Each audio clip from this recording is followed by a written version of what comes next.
Warning: the following story contains descriptions of graphic violence. Viewer discretion is advised. By any standard, the highway murders case was an investigator's nightmare. A brutal killer roamed at will across the American Midwest, targeting male prostitutes and hitchhikers, hacking them to death, and discarding their mutilated bodies in rural locales. Sometimes buried in clusters with weird ritual trappings. At least 10 victims were killed before members of various law enforcement agencies realized their separate cases involved a single predator. Even then, years of suspicion and police harassment in the gay community prevented witnesses and traumatized survivors of the crime spree from communicating with authorities. The highway murders spanned 4 states and 14 counties, from southeastern Wisconsin to north-central Kentucky. At its worst, the case highlighted breakdowns in communication at the city, county, and state and federal levels, while the slayer, or slayers, was free to hunt from Chicago's mean streets and the gay bars of Indianapolis to small farming communities. Even after a task force was formed and a prime suspect was identified, the murders continued. 13 more, in fact, to haunt police as they pursued their man. Knowing a killer and confining him are sometimes very different things, as illustrated in this case by careless, bungled searches and interrogations, leading to judicial suppression of critical evidence, freeing the murderer to kill again. Even surveillance failed, as rivalry between police departments and inept communication left the slayer free to travel widely, often unobserved. For a time it seemed as if the stalker was unstoppable, until his own clumsy arrogance landed him back in court and ultimately sent him to death row. This is the case of Larry Elyer. In the quiet town of Crawfordsville, Indiana, a young man named Larry Elyer was born on December 21st, 1952. Growing up in a family that experienced divorce, Larry faced his own internal struggles from a young age. Despite dropping out of high school, he later earned his GED after working odd jobs. Larry's journey took a turn when he made the decision to move to the bustling city of Chicago, leaving behind his past and seeking a fresh start. Unknown to friends and relatives, Larry Elyer was a young man at war within himself, struggling to cope with homosexual tendencies, which simultaneously fascinated and repelled him. Like John Gacy and a host of others, he would learn to take his sex where he could find it, forcefully, and then eliminate the evidence of his abiding shame of. On March 22, 1982, Jay Reynolds was found, stabbed to death on the outskirts of Lexington, Kentucky.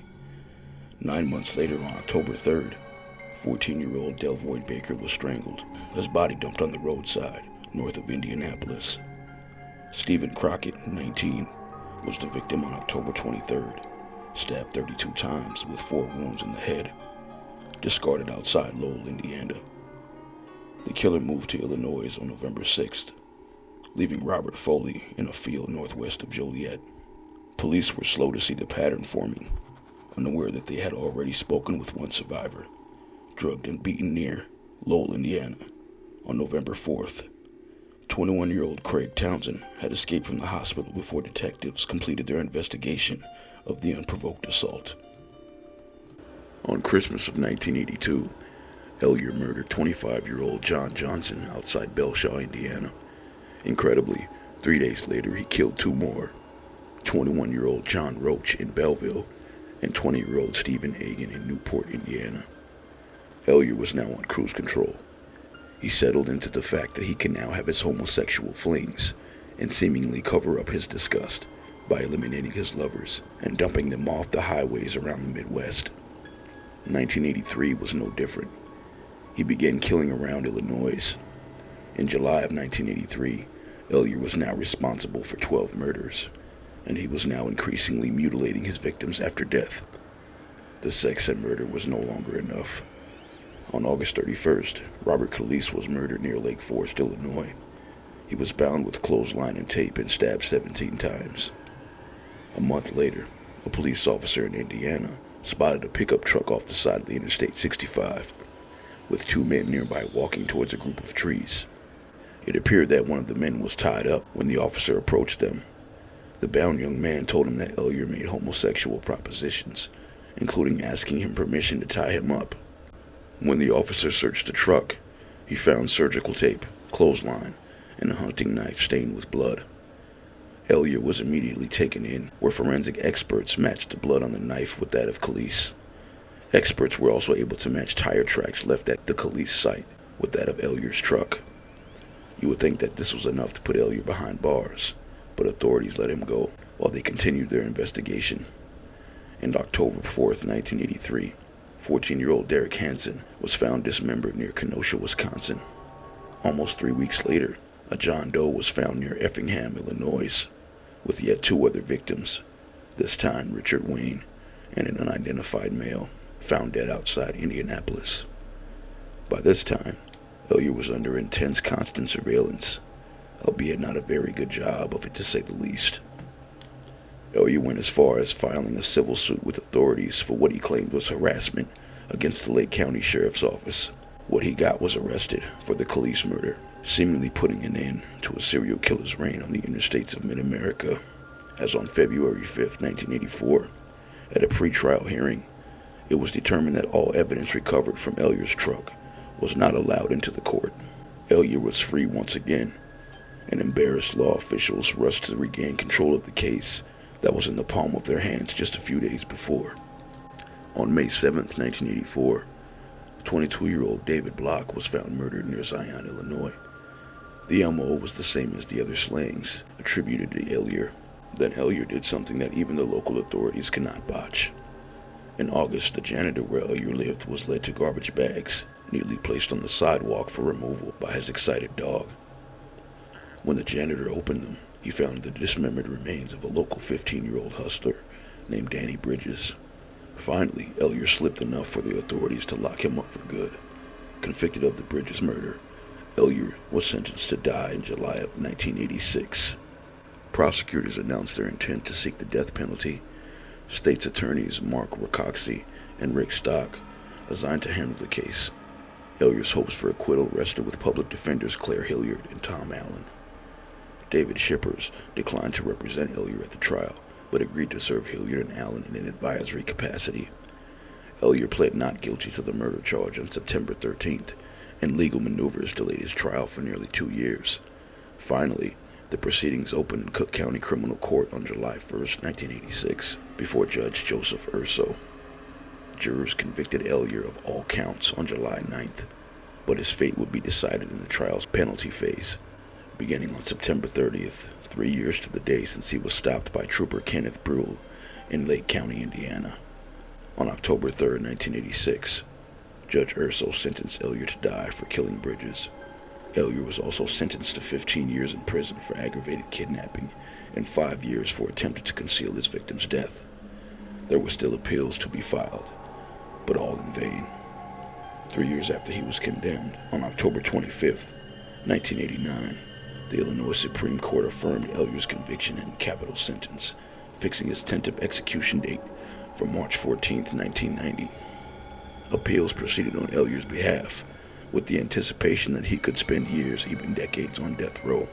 The case's first new surprises surfaced in October 1990, when Vermilion County prosecutor Larry Thomas announced that he was reopening the Egan murder case.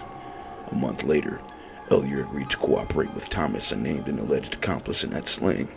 Elyer made his formal statement to police on December 4th, 1990, including the comment that I asked God to forgive me because I can never forgive myself.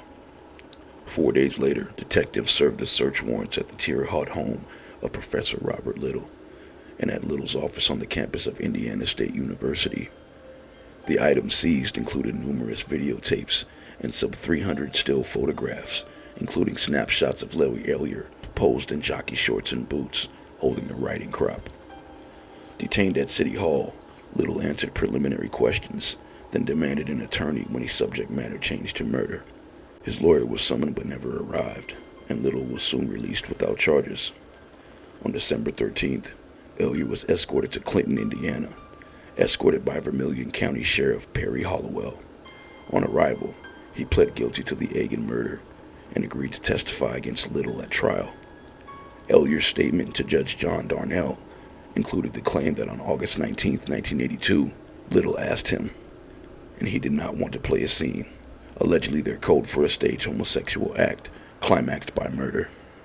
They picked up Eygen together, Elyer said, and drove him to an abandoned farm building off Route 63, where he was bound, suspended from a rafter, and stabbed to death.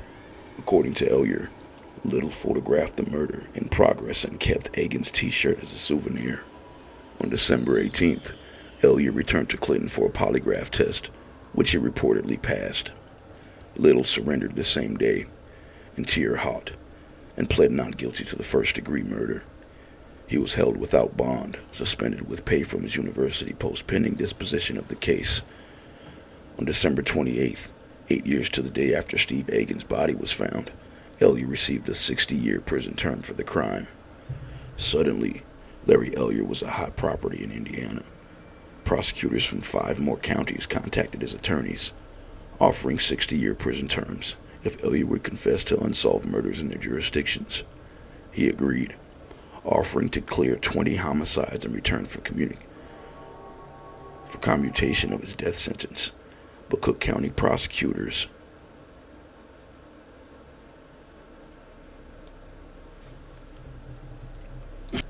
flatly rejected the deal on January 8, 1991. Robert David Little made an unlikely monster.